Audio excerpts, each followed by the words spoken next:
So I'm going to be talking today about the challenges of communicating across cultures in the Asia Pacific region. As the communications manager for IFRC, the International Federation of Red Cross and Red Crescent Societies, based in Kuala Lumpur, we cover 38 countries, and one of the biggest areas that we're working on at the moment is COVID-19, but also there are a number of other responses. And before that, I was working in the Pacific with IFRC, and before that with UN Women in both Suva and in Afghanistan. So if we can start the presentation. So what I thought we'd start with first, so the next slide, is what is culture?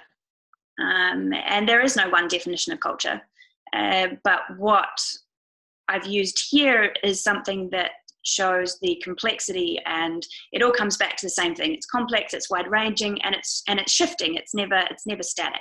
And these aspects shape how we live our lives and how we interact with each other within a given societal group.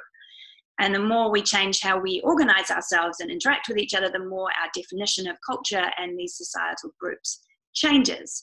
So from an emergency communications perspective, we know that providing the right information through the right channels to the right people can save lives. So for instance, recently in Asia Pacific, we had the cyclone Amphan and cyclone Harold down in the Pacific, and warnings were issued at community level, in person via megaphones, via social media, via radio, and that meant millions of people, about 3 million in Bangladesh and India, and then several thousand in Vanuatu and Fiji, were evacuated as a precaution, and did so because of those warnings. It literally saved lives. When we're looking at preparedness, we're looking at shaping people's attitudes and behaviors so they will act in certain ways when warnings come through. And understanding what those warnings mean, what actions to take when, and who might be vulnerable and need more help to prepare, where to look for leadership and more information, all of that is super important. And when we're sharing those preparedness messaging, and in response, we're providing information that is accurate and accessible and timely so that it helps people know what the risks are, where to get support, how to contact and reconnect with loved ones, how to make sure that your voice is heard and your needs are met. And all of this, getting these messages through, relies not only on disseminating them, but also how people receive and process those messages and that information. And all of that is influenced and shaped by cultural aspects, which is why it's so important that we're looking and understanding and being aware of these kind of aspects and how they may impact how the messaging and that we're getting across, and the outcome that we really want to see. Next slide. So when it comes to culture and emergency communications, what does that actually mean? So first of all, obviously, and the one that everyone goes to first, is language. It's one of the most visible elements of communicating with different cultural groups, and we're not just talking here about direct translation of words, but also the inherent symbolism, idioms, dialects, and sayings that make up the language. So for instance, I know that when we say in English that it's raining cats and dogs, and it means it's raining really, really heavily. In Dutch, if you look at what they use to explain a similar thing, it actually means raining pipe stems, which means nothing in English, but means a lot more in Dutch. And so that direct translation is obviously not going to get across the kind of message that we're trying to do. Then there's the other aspect of language, which is the terminology. There's a lot of technical terms, and we know that they mean different things, and they can shape how we work and when we do what, and potentially the funding and support levels that are available for responding to a specific emergency and at different stages. But how much does that matter in public communication, where the aim is that people understand what's going on and act? So when it comes to COVID at the moment, we've got, as communications professionals within the Red Cross Red Crescent movement, we've got very specific guidance about using the words pandemic, epidemic, and outbreak. So a pandemic is an outbreak is a sudden increase in the number of cases of a particular disease within certain areas. And then an epidemic is once it's throughout the country. A pandemic is once it's threatening beyond borders. For us, these are quite specific technical terms and they do need to be used appropriately. But at the same level, does using the word epidemic or pandemic or outbreak, how does that affect how communities at the community level understand what to do and what we're trying to get them to do? So it's about balancing that and looking at what works for the community level and what we need to as professionals make sure we get across. Then there's the imagery. So we take the imagery we use to understand our world from what surrounds us, so that if the imagery that we're seeing doesn't match what we are used to seeing, then it's less likely to be taken to heart or to listen to. So that can count for people. So for instance, when I was at UN Women, we had materials around preventing gender-based violence in the Pacific. These had been developed at the in the Asian markets, and we got them re-illustrated for the Pacific. And it wasn't only about skin color and features, but it was also about how people were dressed, the situation, the social activities they were pictured in, what was surrounding them, the environment, the size of the groups people were in. So all of that had to be considered, not just making sure that it wasn't filled with white people or people from other ethnic groups. There's also from the symbolism side of things. So feedback after Cyclone Pam in Vanuatu was that while certain warnings were circulated early, and it was from multiple perceptions made very clear how serious the storm was when it was coming, many people couldn't actually picture what category 5 meant for the things that they valued: their lives, their crops, their property. And some organizations, and there've been some work on using different imagery to explain how damaging in the different levels and different risk levels of different cyclonic wind speeds. So in one case, some groups started using coconut palms to show from waving in the wind to being completely uprooted and what that meant for every level of cyclone wind speed. It also looks at how people interact. So what interactions are valued most highly, and especially when it comes to trust. So are people going to be more likely to listen to face-to-face or online, text or verbal, whether there's hierarchical or flat social organization, formal versus informal communication, and individual versus groups. And then how people send and receive messages. So the effectiveness of song, again, text, verbal, using ceremonies. When I was in Laos after the dam break in 2018, where people were displaced into schools because their homes had been destroyed, we were very concerned about hygiene and making sure, especially that children were taking care of their washing their hands and making some effort to keep clean. And one of the ways that we were getting that Lao Red Cross was getting that across was they'd taken a local nursery rhyme in obviously Lao language and put hygiene actions and words to it to tap into a song that was already familiar with children. And so they could already sing along, they just had to learn the words and actions. And then in Vietnam, around COVID-19, they've used a pop song that's already very popular and created new lyrics to spread COVID messaging around hygiene. Again, it's tapping into something that's already familiar, but with new messaging that will help shape attitudes and behaviors that will help in our response. And the final one is who people trust. So who people trust when it comes to receiving important information, whether it's religious leaders, community leaders, family members, young people versus older people, central versus local government. For example, in Samoa, when the measles outbreak late last year, some of the Red Cross teams in some communities went in first, and they kind of laid some of the groundwork because they were trusted by those communities and could lay the groundwork for the medical teams that were coming in later that might otherwise not, some of the families may not have shared, may not have been as open in sharing what they were experiencing and symptoms and information that would help contain the outbreak. Next slide, please. So culture and emergency communications here in the Asia Pacific region. As I mentioned, the IFRC office in Kuala Lumpur covers 38 countries. So it goes as far west as Afghanistan, includes South Asia, Southeast Asia, East Asia, and the Pacific. And across that area, there are at least 3,200 languages.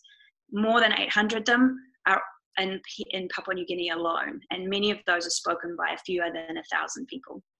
You've got Myanmar, where there are different ethnic groups with different languages, and then you've got other countries like Maldives, where they've got a large communities of migrant workers, and so they've got other languages other than the more indigenous languages.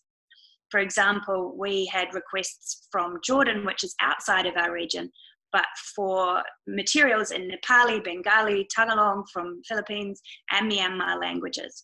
So those, just because we've got diversity amongst countries and between and over borders, it's also within those countries, and then the significant communities of migrants and displaced people.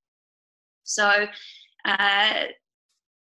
it's also not always what you think.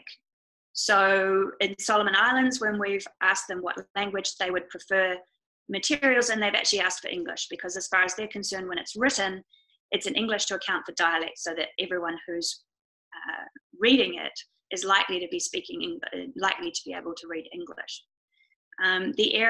The region is also highly vulnerable to disasters, both large and localized. In the past 2 weeks, aside from all the COVID responses, which 38 national societies are responding to, we've had flooding in Indonesia, India, and East Timor. We've had Cyclone Amphan hit Bangladesh and India. We had Typhoon Vongfong in Philippines, and now we have locusts in India and Pakistan. So there's a very wide range of emergencies and communications based around it. Next slide, please. So I wanted to take it through a couple of examples. So this first one is from the COVID-19, very early on in January, when WHO was coming out with its very first advice, and was fighting a lot of rumors and misinformation and trying to get really accurate information and advice out as fast as possible and as accessible as possible. So what we looked to do was take that messaging and package it in a way that we could get it out to the national societies in Asia Pacific and then globally, so that they could share that information as quickly as possible with their own communities.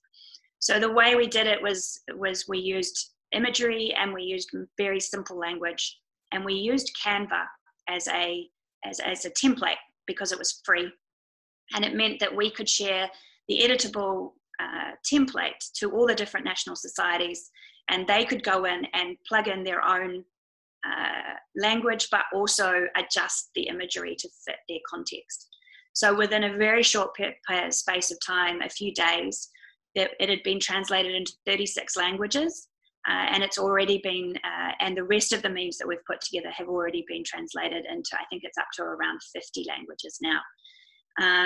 And it gave a local ownership, a level of local ownership, because at the same time, while we have very specific general advice that was coming from WHO, there was also adjustments that needed to be made. So some national societies added masks into the mix because they were more culturally accepted before COVID. Others brought in different things from their government advice, and especially numbers that people could call for information. But it really, like the speed and how accessible that was really quite impressive, and it took off really, really fast. However, and next slide, please. There were some challenges. And this is some of the thing when we're trying to work across cultures and change things and make things and adjust to how messages get received. You have to accept to a certain extent that you lose a certain level of control over the message. And it's balancing that level of control with getting it out as accurate as possible, as speedy as possible, and as accessible as possible. So to help mitigate the potential for those messages going, losing some of that accuracy, the use of illustrations helps because it gives a visual representation of what the advice is supposed to be. We always used the technical team. So for at this stage, I was in the Pacific when we shared it and asked for translations from some of the Pacific countries. While the communications person was the one who often did the translation, it always had to go through the health team so that they could check it from a technical perspective before it then went out. And we provide guidance around that as well. And that the other end of it is closing the loop with community engagement. So it's finding out from the communities, once these messages have gone out, whether it's coming across in the right way, whether they're understanding what you're trying to get across, and whether and how things could be changed. And that's what's happening within the COVID response at the moment. I'll mention it further later, but we are now launching these community perception surveys to find out not only what people want to know about COVID at the community level, but what they already do know. And this will help come back and feed back into our communications about what's working and what's not getting through. Next slide, please. So our second example is more around preparedness. So New Zealand Red Cross and the Wellington Region Emergency Management Office worked together in 2018 after lessons from the Christchurch earthquakes in 2011 were that people from culturally and linguistically diverse groups were not able to access the preparedness messaging that was already out there. And so this particular project was around a preparedness guide that Remo had pulled together. And what they wanted to do was tap into the migrant communities in the Wellington region to translate that preparedness material so that it would be easy to understand and accessible to the different migrant communities, which included former refugee communities that New Zealand Red Cross were very much involved with. The way it was done, though, was very participatory and community-led. It was identifying, it was led by community volunteers, and there was a huge amount of community engagement to make sure that the information was not only accurate, but it was also easy to understand. And this is where we were tapping into those, the use of simple language for technical terms. So it wasn't a speedy process for this reason. And obviously when it comes to preparedness messaging, we have more space to work over a longer period of time. But it was translated into 15 different languages over a 12-month period. And all of those different versions of the guide are now available online, and they're also distributed as part of the support that New Zealand Red Cross volunteers provide to former refugees as they're settling in to their new city. And I think that really demonstrates the importance of making sure that you're tapping into the community groups and the communities themselves, because they understand what works and what doesn't to a certain degree. So next slide, please. So when it comes to practical lessons, so the first one that we came across was identifying in advance where the red lines are, because there is always that difficulty of balancing that accuracy with getting that information out in a way that's understood. Identifying where the biggest areas for misunderstanding might be, and what can we absolutely not lose control over. When does a translation become harmful or compromise that information, and knowing that in advance so it can be built into the guidance and into how we train and work with communities about how they get these messages across. Working with local partners. So within the Red Cross Red Crescent network, we have the national societies who are on the ground and in their communities and part of their communities. So it's a good start. But they also have partners with closer links to some of the groups that Red Cross may not have, that the Red Cross volunteers may not have as much access to as well. Simple language. So identifying simple language for technical terms in advance so that it helps with the translations in different contexts. So recently when I was training Vanuatu Red Cross staff and volunteers around community engagement, we had very specific technical terms that I understood from my technical experience. But it was more important to me that they then looked at what those terms meant and created their own definitions that worked for their context. And the use of the specific words of those terms was not as important to me as understanding what those terms mean in the context and how they can be practically applied. And the more we can help with that and direct that, the better the messages will get across. Looking out for these technological tools such as Canva. It's easy to use, it's free, even in some of the smaller countries. So we had Marshall Islands, they did their own one from Marshalls. I didn't need to do it for them. A lot of the Pacific countries had enough bandwidth to be able to use something like Canva, which sped up the whole process because it wasn't centralized. And it also meant we had easy access to be able to save and archive all the different memes that were created through that template. Using the visual elements, when you've got that many languages, like I said, 3,200 languages, or you've got languages and dialects that are with a much smaller group of people, visual elements can help cross those divides because you don't have to translate as much when it comes to the specific terms. So for instance, one of the areas, the participatory approach, the safe shelter awareness, PASA trainings in Vanuatu recently, part of that was developing illustrations from the trained groups themselves to show what safe shelter looks like. And that because it was developed in a participatory way and directly for that context, it can often get across messages in a lot better way. Testing with communities. What we think will work, even with local community partners, sometimes won't. And so with the work with the communications cluster in Fiji, there was coordination across the sector with all the different humanitarian and government response organisations agreeing on the messaging in advance and then looking to test in communities so that we were ready for cyclone season and could use those messages knowing with a little bit of confidence that they were getting across. And finally, closing the loop. Like I was saying earlier, community perception surveys and feedback mechanisms that are already built into some of the response and community development can be really, really helpful in testing the fact and making sure that and changing our messaging to fit. And that's all I've got. Thank you so much. I've got some questions from the audience. One of them links into that last point you made. What were the best feedback mechanisms? How did you find real clarity to enable you to understand how the information was being received and understood, and if you should shift anything?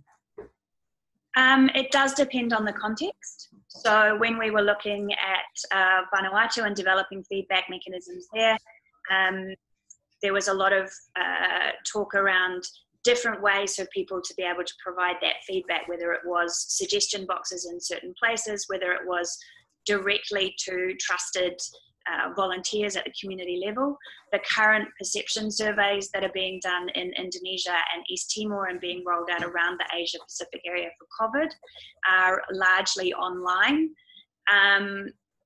but they're also being incorporated into needs assessments and into community engagement in a face-to-face environment when volunteers are going out and finding out other information, so that it's not just numbers, it's also asking some qualitative questions around what they understood and what they knew beforehand and how that changed their behaviour.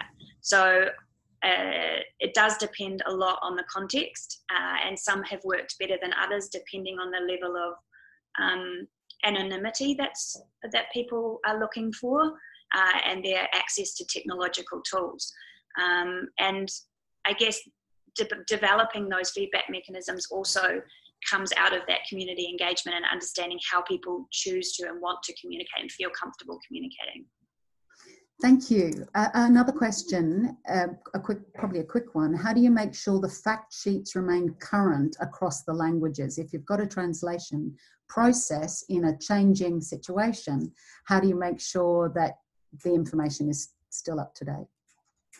Yeah, that's a real challenge actually, and we've had that with COVID as things have changed so quickly. And as we updated the memes and the fact sheets, and I guess this is where the coordination comes into it and having those close relationships with people on the ground so that it's very easy for you to be able to share new material. But there were always times, I mean, a lot of it was done electronically with sort of the regional and sub-regional and country officers who could then print off and send out. but there is a certain level of control that we do lose, and again, it is really difficult, and it's about those relationships and making sure you have channels set up to be able to share information really quickly, and making sure that they're date stamped also helps a lot in being able to identify when something's more recent and less recent. But yeah, it is an easy thing to lose control over. In terms of the red lines that you mentioned, what are the conversations you have about losing control of the message, and how do you make those decisions about what is, what cannot be shifted? Yeah.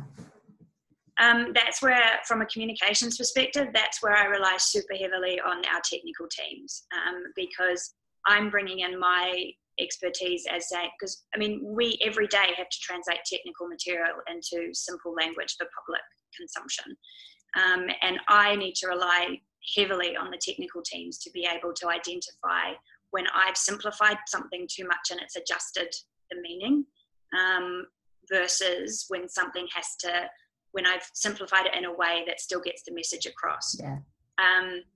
So the technical teams and working really closely that way makes a big difference for me, because I don't have to understand all the technical terms, and I don't. But I do understand in a lot of ways how people are going to take the message, and that two-way dialogue of being able to almost negotiate a little bit. But the technical teams are the ones who understand what's non-negotiable, and then working together to try and go around that, and find some way around that we can still communicate in simple language. So 2 last questions, and they're both about channel, really. In terms of crisis phone lines or websites, do you think it's helpful to have one central line or site?